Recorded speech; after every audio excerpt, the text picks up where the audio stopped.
Somewhere between the frequencies on your radio dial, in the dead space between stations, where nothing is supposed to live, there is a signal. It has no call sign, no FCC registration, no physical coordinates on any map that has ever been made public. It does not appear in any national broadcast index. No government agency has officially acknowledged it exists. And yet people hear it, not randomly, not occasionally, at exactly the same time, every night, in a window, so precise you could set your watch by it. The static clears. The noise drops away, and in the silence that follows, something begins. A pulse. Low, rhythmic, patient, like a heartbeat that has been waiting a very long time for someone to finally press their ear close enough to hear it. Most people who stumble across it assume it's interference. A glitch. Some stray signal bouncing off the atmosphere from a forgotten transmitter somewhere. They change the station. They go to bed. They forget about it by morning. But some people don't change the station. Some people lean in, and those are the ones who start to notice things. Change is so gradual they're easy to dismiss at first. A shift in sleep patterns. A sensitivity to sound that wasn't there before. Dreams that feel less like dreams and more like transmissions. Structured, sequential, building towards something they can't name, but can feel approaching. On June 10th, 2026, at 11:58 p.m., a localized blackout hit 17 city blocks in the eastern grid of a mid-sized American city. Every modern digital receiver in the affected area, smartphones, smart speakers, digital radios, went dark simultaneously for 4 minutes and 37 seconds. When they came back online, 34% of them were locked onto a frequency that doesn't exist. What happened next is what we're here to talk about. The official explanation for the June 10th blackout was a cascading grid failure, a transformer issue that triggered a protective shutdown across the eastern substation. Routine, documented, filed, and closed within 72 hours, except for 3 things that didn't make it into the official report. First, the blackout was localized with a precision that grid engineers later described, privately, as geometrically perfect, not the ragged, spreading shape of a typical cascade failure, which bleeds outward along infrastructure lines and loses definition at the edges. This blackout had clean borders, straight edges, as if something had drawn a rectangle over 17 city blocks and simply switched them off. Second, the affected area was not random. When a researcher named Daniel Price, a former signals analyst who had left federal employment under circumstances he has never publicly detailed, overlaid the blackout zone onto a topographical map of the city, he found that the rectangle aligned precisely with the footprint of a decommissioned Cold War-era communications facility buried 40 feet below the Eastern District. A facility that officially ceased operations in 1987. A facility that, according to public record, no longer contains any active equipment. Third, and this is the part that doesn't fit any conventional explanation, the 34% of devices that came back online locked to the impossible frequency were not randomly distributed across the blackout zone. They formed a pattern, a spiral, starting at the outermost edge of the affected area and tightening inward toward a single point at the center. The center point was a parking lot on Meridian Street. What was there before the parking lot, before the city paved it over in 2003, was a radio tower. There are no records of who built it, no permits on file, no decommissioning order. It simply appeared in aerial photographs from the 1950s and disappeared from them by 1962 without explanation. The city has no record of demolishing it. It was just gone. Daniel Price spent 11 months trying to find out where it went. What he found instead was the audio log. The file arrived in Price's inbox on a Tuesday morning with no subject line and no sender information. Not a spoofed address, not an anonymous remailer, just a blank field where the sender's identity should have been. His cybersecurity contacts later told him this was not technically possible through any conventional email architecture they were aware of. The attachment was a single audio file, 43 minutes long, recorded, based on the audio signature, on analog magnetic tape sometime in the late 1970s, though the metadata embedded in the digital transfer listed the recording date as June 10th, 2026. the same night as the blackout. He pressed play. The voice was male, mid-30s perhaps. The accent was American but regionless, the flat, careful diction of someone trained to speak for broadcast. He identified himself only as the operator. He did not give a name. He did not give a location. He said, in his opening sentences, that the station he was broadcasting from had no physical coordinates in the conventional sense, that it existed, as he put it, between fixed points, that it had been constructed not in a place, but in a frequency, and that it had been active continuously since 1961. He sounded frightened, not panicked, not unhinged. The way a person sounds when they have spent a long time being afraid of something they understand very well, a controlled, exhausted fear. The fear of someone who has accepted the situation and is now simply trying to document it clearly before time runs out. He said he had been the operator for what felt like 3 years. He could not be certain of the actual duration because time inside the station did not move in a consistent direction. He said some days repeated. Some days never arrived. He had stopped keeping a calendar after the first year because the calendar kept contradicting itself. He said the signal was not a broadcast in the traditional sense. It was not transmitting information to listeners. It was transmitting at them.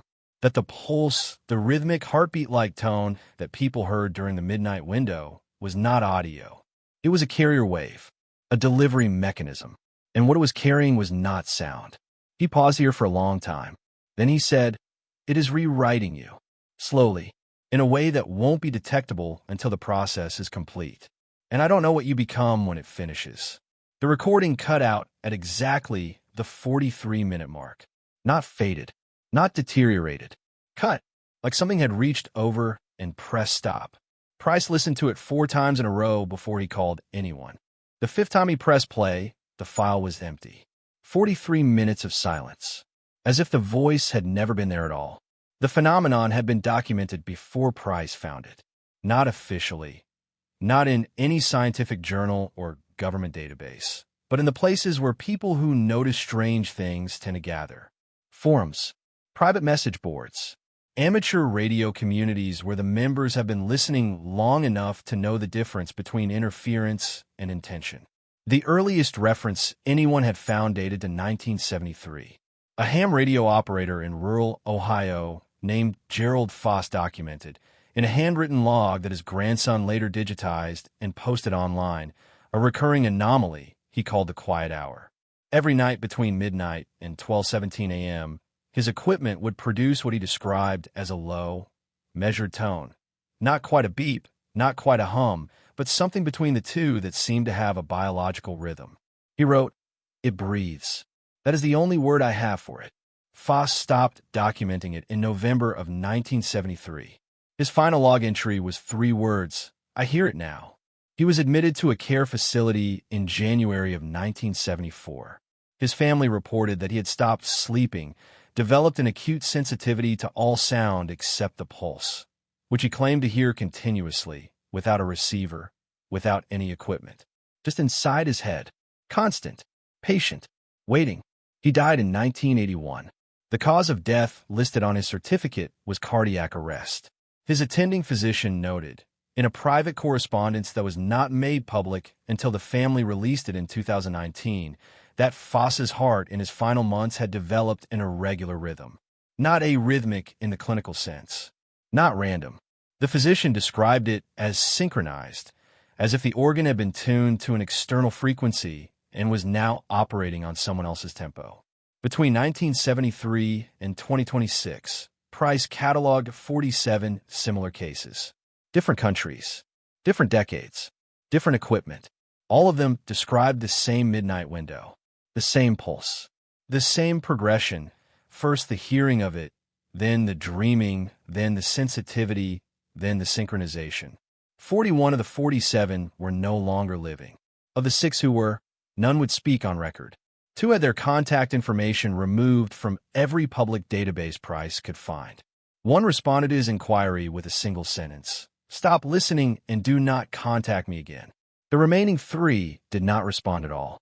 But one of them, a woman named Clara Voss, a former electrical engineer based in the Pacific Northwest, had left something behind before she went silent.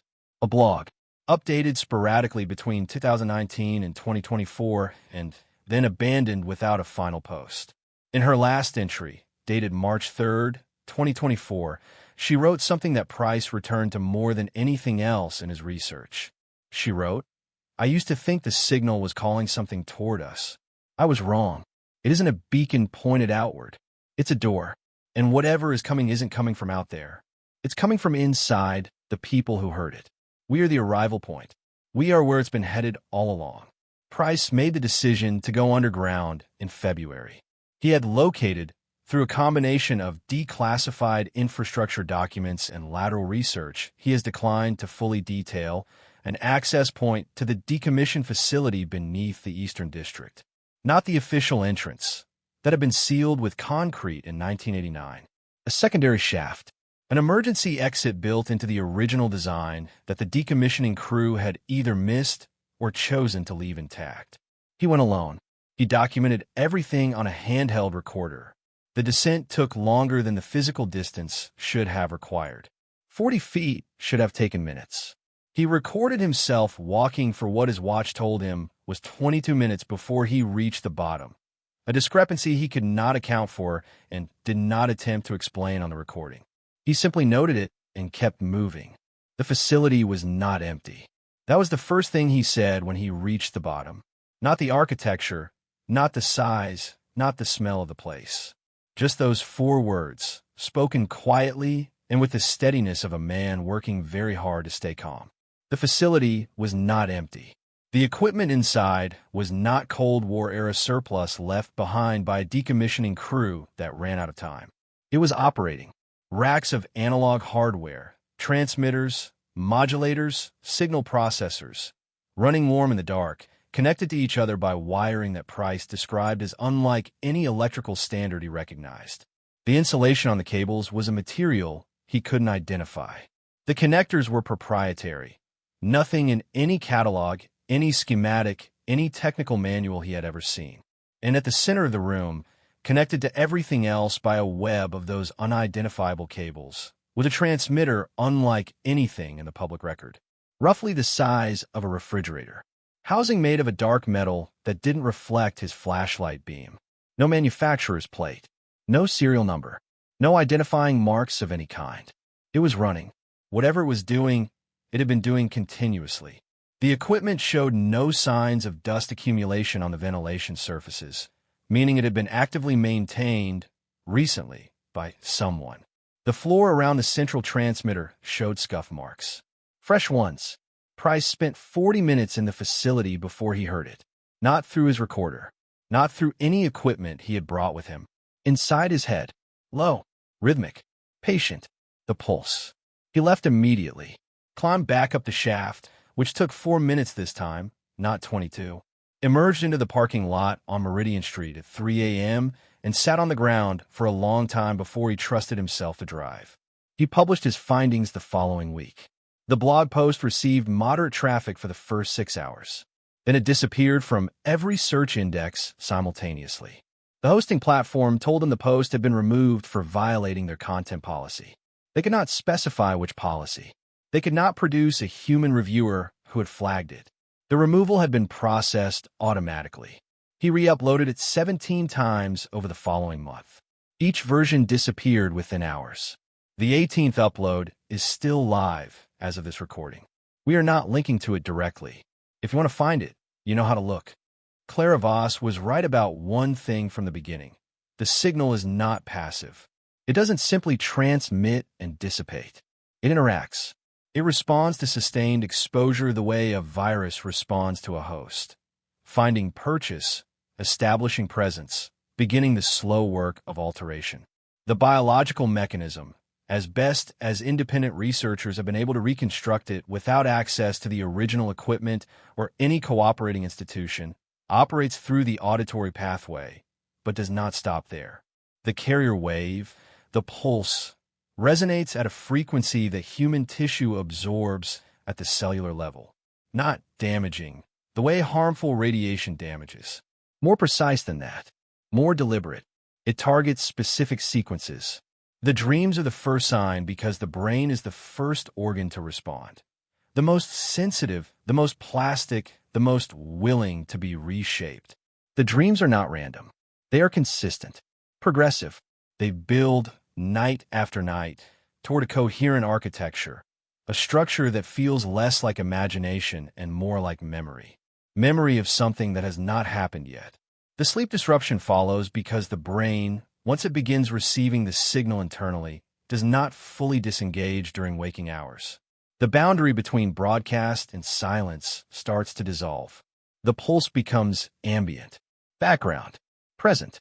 The sensitivity to sound follows because the auditory system, having been tuned to receive a frequency outside its normal range, begins to widen, to reach, to pick up edges of things it was never designed to detect.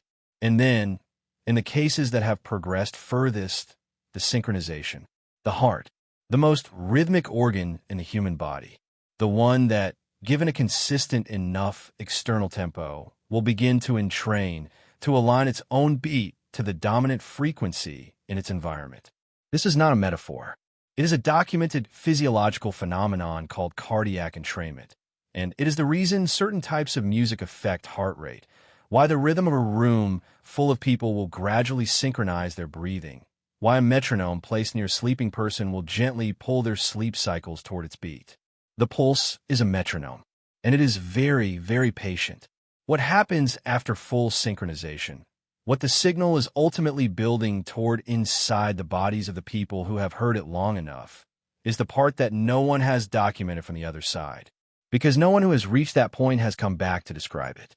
Clara Voss called it an arrival. She said we were the destination, not the witnesses. Gerald Foss, in his last coherent conversation with his daughter, said something she remembered verbatim 40 years later when she gave her account to a researcher. He said, "It isn't a broadcast, it's a birth, and I think I'm the one being born into. The facility beneath the Eastern District is still there. The transmitter is still running. The midnight window still opens every night between 12 o'clock and 12:17 a.m. If you have analog equipment, a shortwave radio, an old FM receiver, anything with a physical tuner, and you are in a quiet enough place, and you move the dial slowly enough through the dead space between stations, you may hear it. The pulse. Low, rhythmic, patient. If you do, if the static clears, and something breathes through your speaker with a precision that doesn't belong to any known transmitter. The advice of every researcher who has documented this phenomenon is consistent and unanimous. Turn it off. Change the station. Put the radio in another room. Go to sleep with something loud and human and warm playing in the background. Don't think about the rhythm. Don't count the beats. Don't let it become familiar, because familiarity is how it starts. And once it starts, the only question left is what you become when it's finished. The signal is still running. The question is, how long have you already been listening? End.